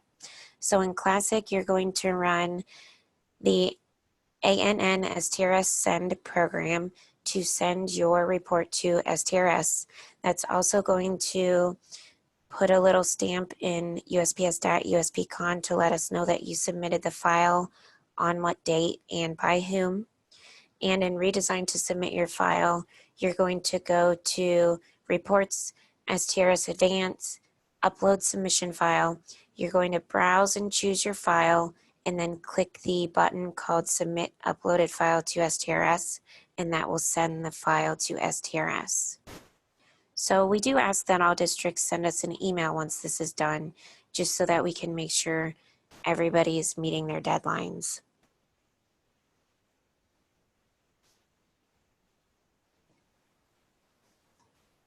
So once you have the STRS Advance all done, you can move on with the rest of your fiscal year end closing. And you should run the STRS surcharge report again. You did this as a pre-closing step that Mary explained. In Classic, that's the SURCHG program. In Redesign, that is on the reports menu, this STRS surcharge report. This is creating a report that you can maintain at your district on file as a reference.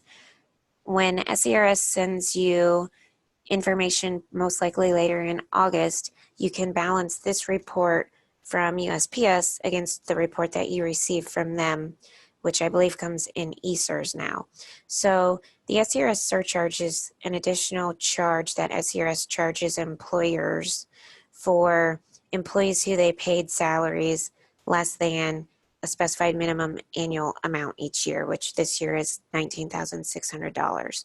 So if you didn't already do this as a pre-closing step, just go ahead and run it again, review it, make sure everything looks okay, and keep a copy for your records so that when you get that report from ESERS, you can use this as a balancing tool against it. Then you're going to go on and move ahead. In Classic, you're going to run your audit report, selecting the official option. So enter a date of July 1st, 2019 through today, whatever today's date is when you're running this, and make sure you pick official.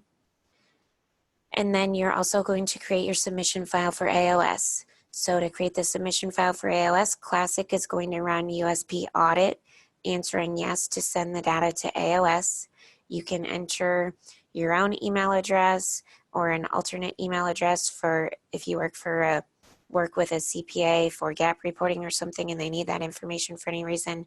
You can enter multiple email addresses if needed, but make sure you answer yes to send the information to AOS. And then redesign districts, to send your information to AOS, you're going to go to the reports menu and select Auditor of State CSV report. And you'll see two different buttons.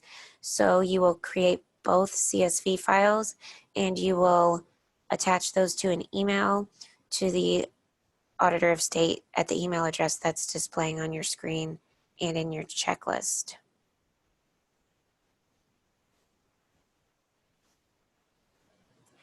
Then you will finalize your staff EMIS data. And in Classic, you're going to run the USP EMS, USP EMX option, which Mary talked about. You have to do this so that we can load that file into the data collector to have a snapshot of your FY20 information before you purge any FY21 contracts. And if you have the USP EMX _ EMISR.SEQ file as a second file in addition to the USP EMX.SEQ file, then you will need to run EMIS STF FTP to transfer that second file to the data collector. But also call or email LACA and we'll make sure the files are over there in the data collector. We'll make sure the data collector has no fatal errors and we'll let you know when you can move on. In redesign, the SIF option in the data collector will continue to pull information out of the redesign even after you close the fiscal year.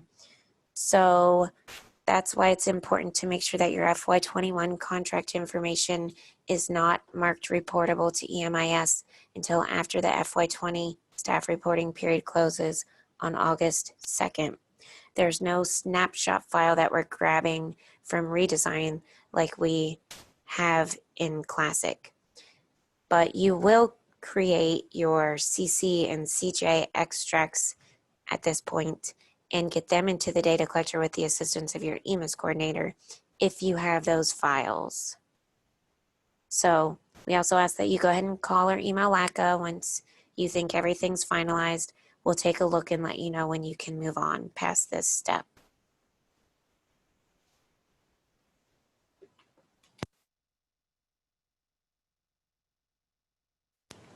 So the next step is to call LACA for final closing. We will go through a checklist with you, ask you a couple questions, try to make sure that you've completed everything that you needed to complete, you didn't miss anything, and then we will run a couple processes. So for Classic, we will create the FY20 directory for change year, and we will run your quarter report to clear your quarter to date, fiscal to date fields. For Classic and redesign districts, we will also create a backup of everything just so that we have a good snapshot of everything. And then once we're done with what we need to do, we will give you a call and let you know when you can log back in and move on with July processing.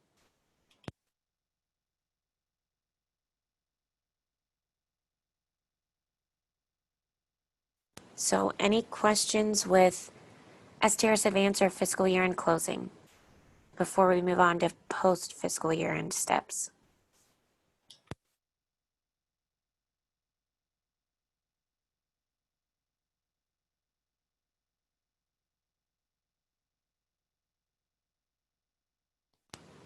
So after we call you back and you are in FY21, make sure that you have all of your FY21 calendars entered, like Mary discussed with you as a pre-closing step. So you've already been working on these.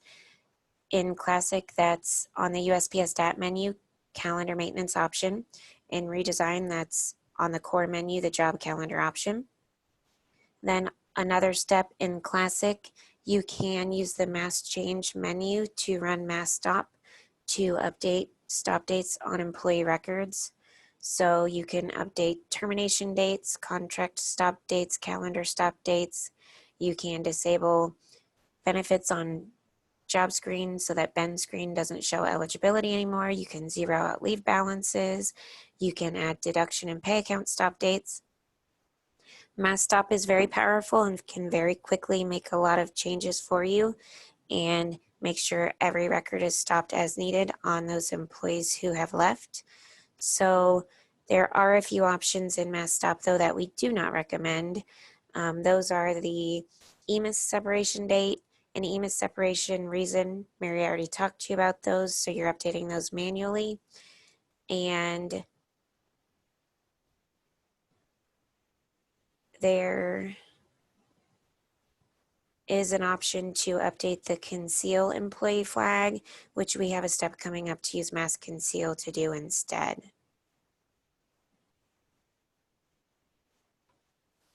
So that next step is to conceal previous employees. And we recommend concealing employees who have not been paid since June 30th of the prior fiscal year, so June 30th of 2019. If you want to conceal more recently than that, we recommend you don't conceal any more recently than December 31st of 2019 to make sure anybody who was paid in 2020 is still unconcealed for W-2 purposes. So in Classic, in order to conceal employees, you're going to run mass conceal on the mass change menu. And in Redesign, you're going to go to core employee and click the mass change button and then select the change archived flag SSDT definition to conceal employees. And in order to conceal the desired employees, you're first going to need to filter your grid down to those desired employees based on your last paid date of less than or equal to June 30th, 2019. We recommend you generate a report of that grid before clicking execute on the mass change, just to have a record of who you concealed. So you could keep that for future reference, and it actually will be helpful in the next step, which is to delete users from kiosk if they are terminated or if they resigned or retired. So you may have been doing this throughout the year, but it's just a good time of year to go back and double check and see what users are active and deactivate any that no longer need access to the kiosk. So in Classic, you can refer to that massconceal.txt that was created up above when you ran mass conceal as a guideline to make sure all of those people are deactivated. And in Redesign, you could use that grid report that you just printed as a reference to delete users from the kiosk. And if you delete somebody and they later need access, it's not a big deal to reactivate a user. No information is lost.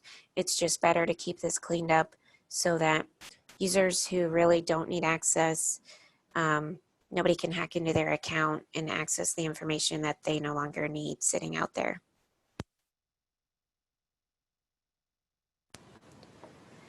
Next, you can update your accumulation rates and maximums for benefit accruals. So in Classic, that's on Ben's screen on each of your employees, or in Redesign, that's in core leaves if your accumulation rates or maximums need to change on any of your employees. You can accrue personal days, sick days, or vacation days as needed. In Classic, you would use the Ben Act program to do that. In Redesign, you would go to Processing, Benefit, Update, and Projection and select the Accrual tab. And you can keep working on your new contracts. So have that purge worksheet out so that you know when to purge or activate which contracts, and you know if you need to be running additions during your payroll initialization. So we also have a reminder in here for you to create new contracts for your subs each year so that you can easily reset the new hire date on all of those subs, because subs are re-reportable to ODJFS each year. So in Classic, you can use the build option of new contract to do that. And in Redesign, you can go to the processing option on the menu, select new contracts, and then there's a tab called Mass Copy Compensations, which will help you with that. If your subrates are changing, you can mass update those. In Classic, there's the mass rate option on the mass change menu for that. And in Redesign, in the core compensations grid, you can filter your grid to those rates that need to be updated and then click the mass change button and use the definition called LACA change unit amount to mass update unit amounts on your subs. You also need to post your July payroll and board dis files, which in Redesign, the board dis file is called employer distribution, after accounting has closed June and the fiscal year end. So in Classic, you're going to use AutoPost Payroll and AutoPost Board Dis to do that.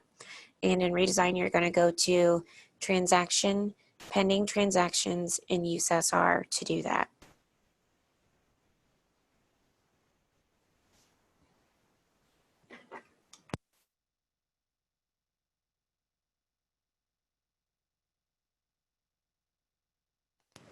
And this screen pertains to just Classic districts. The next one will pertain to the Redesign districts.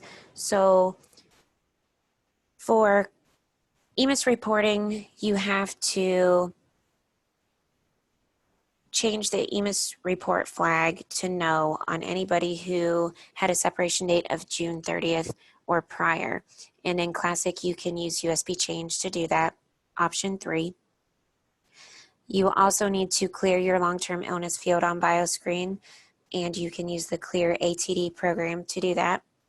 And you also need to increment your total and authorized years for EMIS reporting. There are a lot of different fields that can be incremented, but total and authorized need to be incremented, as well as principal years of experience. So you can use the mass change, mass increment option to do that. For Redesign districts, to update the report to EMIS flag, you're going to go to Core Compensation, filter your grid based on stop date or description, whatever filter you can enter to get just your FY20 old compensation records, and you're going to click the mass change button and use the reportable to EMIS definition, enter false, and that will change the FY20 compensation records to not reportable. You also need to clear your long-term illness, so you're going to go to Core Employee, and you may need to click the More button to add the long-term illness field to your grid. If you scroll down through the More button, it's going to be under Staff Demographics. You're going to filter your grid on long-term illness greater than 0. Click the Mass Change button. Choose the definition called Clear EMIS Long-Term Illness and submit that mass change. You also need to increment your years of experience, and Mary is going to have that as a step in her fall FY21 staff EMIS reporting instructions for Redesign districts.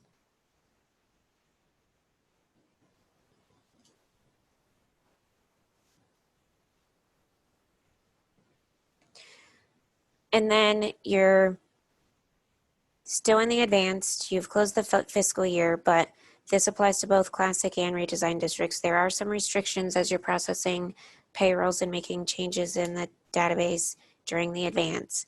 There are some fields on job screen in Classic or on your compensation and position records in Redesign that are not modifiable. It is advised to not change a job number on any job during the advance. Even if the system lets you, it's advised to not make that change until after you're out of the advance. And there are some pay types that will also impact your advance. So you cannot use a regular or irregular pay type during the advance because they have such a drastic impact. They're just disabled, so you cannot use those. And then there are some that will impact it, but you still can use it, like doc, back pay, termination pay, and payoff. So if you use any of those for doc, back pay, termination, or payoff, just keep that in mind because that will affect the balancing of your advance once you get to the end of the advance. And then the other pay types, the miscellaneous, overtime, shift premium, or NC1, they have no effect on the advance. So if you're using those regularly, there's no worries there. Also, if you're voiding a paycheck that was in the advance, that could cause balancing issues once you get to the advance. It will definitely cause the amount in Classic to be wrong, and it may impact the redesign as well. Very recently, the programmers made a lot of changes to the STRS Advanced program in the redesign to improve it and make it work better. So hopefully there won't be as many issues this year, and your balancing will be very simple in redesign, but we'll just have to see how voids impact that this year.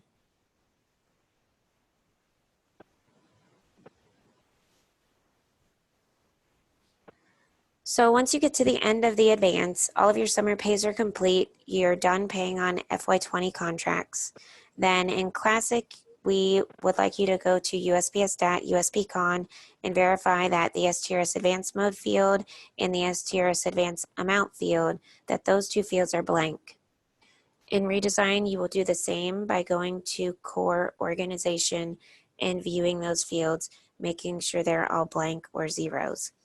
If those are not blank, then you have a report available to you in both Classic and Redesign that should help you identify the problem. You may have made a note to yourself as you processed a doc on somebody or did something, so you may already know who the culprit is.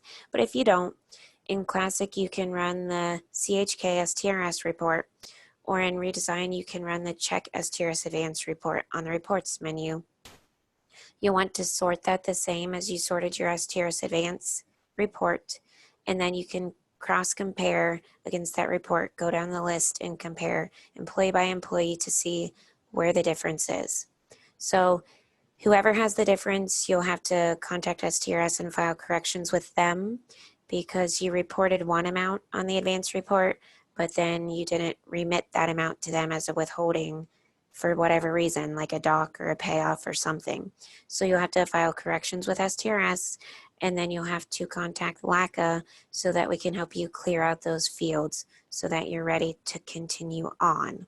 So please take a look at this when you think you should be out of the advance before you process your first pay that should not be in the advance, so that we make sure everything is in good shape before you move on.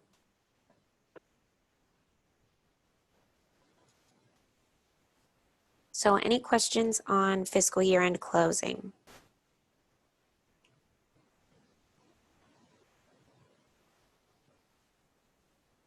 So remember that you have those checklists. We emailed those out. We emailed one checklist for Classic and one for Redesign. Those are also available on the LACA website if you need additional copies or misplaced your copy. And the Purge worksheet is also available on the LACA website as well if you would like to complete that for your district. And remember, you can email that to us if you would like us to review that and give you feedback on that. If you have questions on any step, call us or email fiscal@laca.org, which opens a help desk ticket, and we will help you with any problems that you're encountering.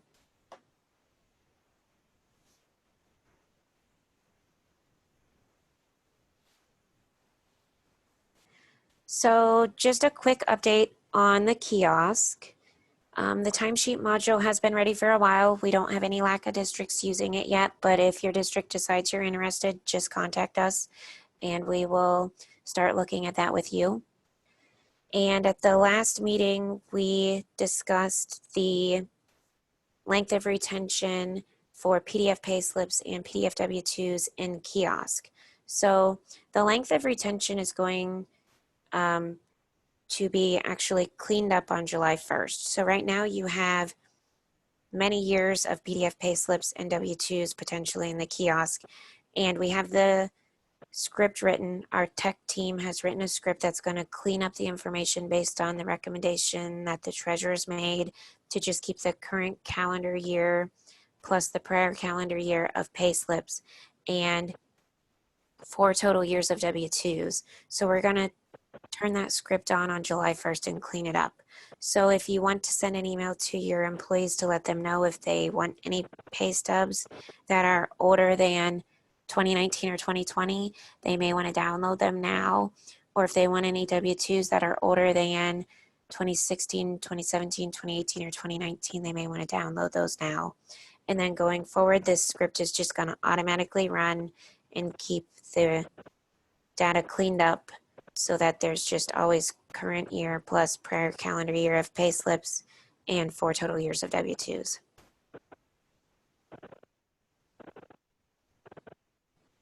Does anybody have any questions on the kiosk, or has anybody had any issues with the kiosk that they would like to ask about?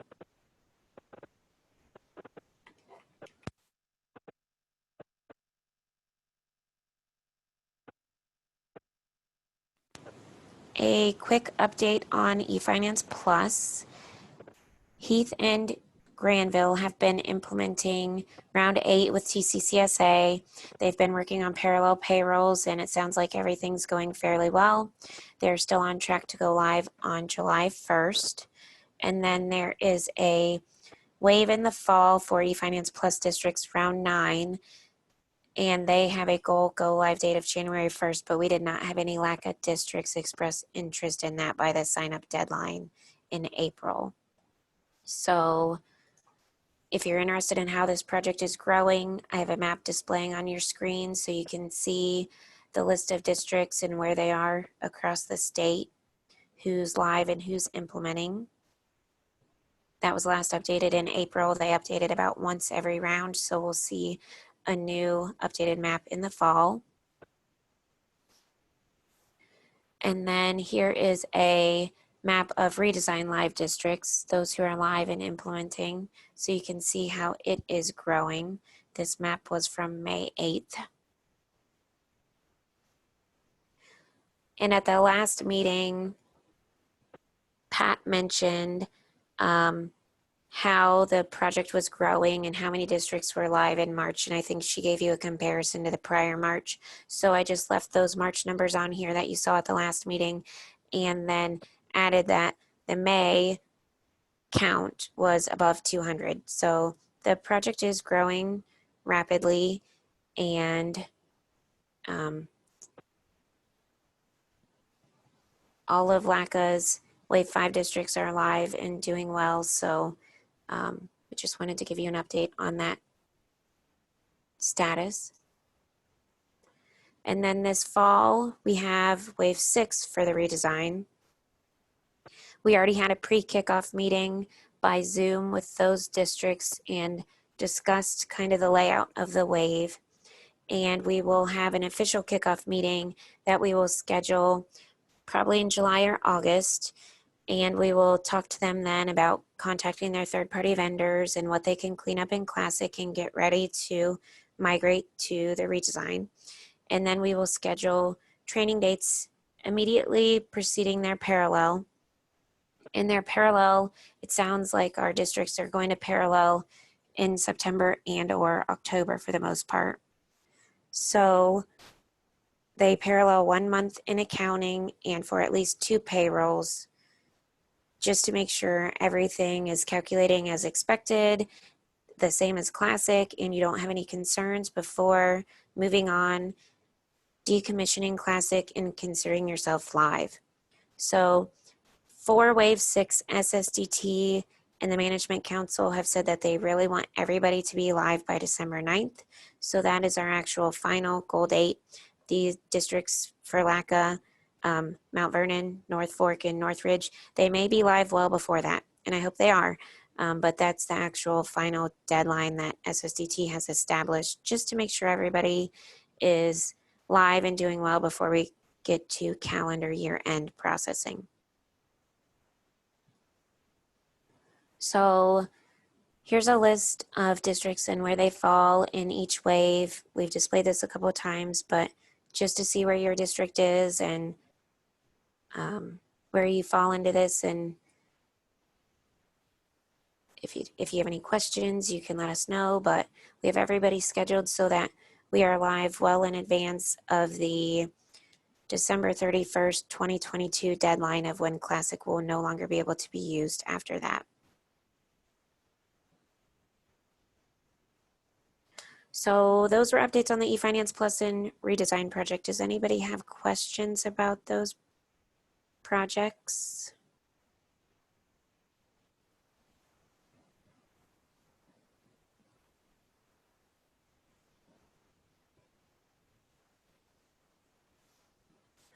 Or does anybody have any topic that they would like to bring up to discuss? Any questions that you would like to ask of LACA or of another district?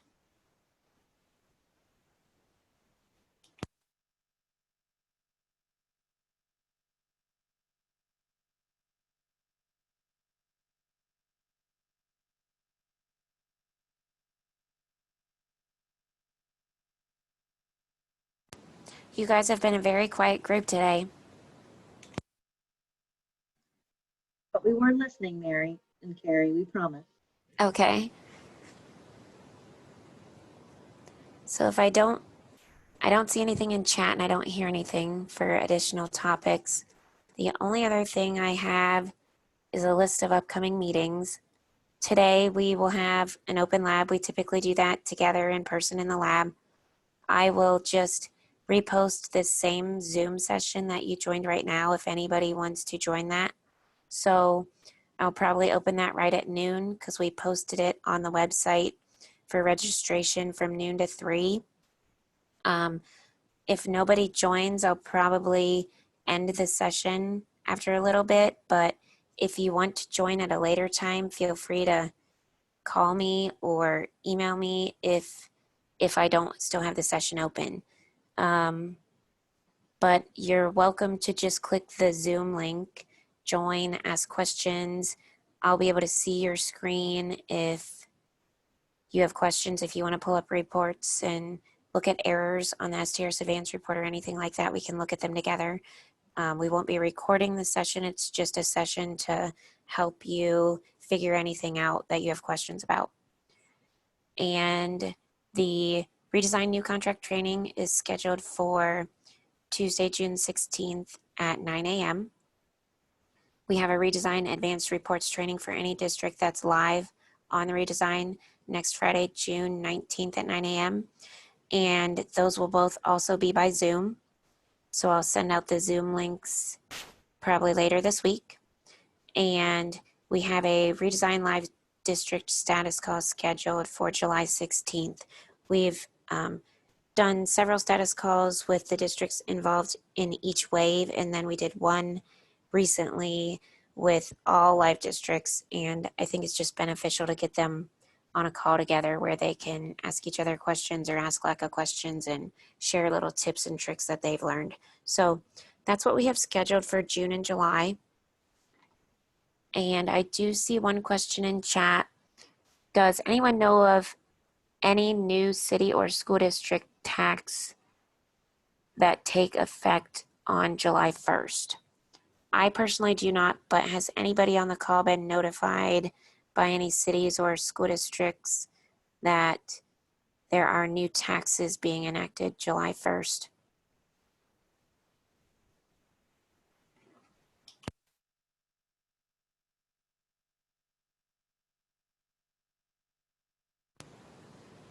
Not hearing any, but if anybody learns of any, feel free to send an email to LACA, fiscal@laca.org, and we will share that with everybody.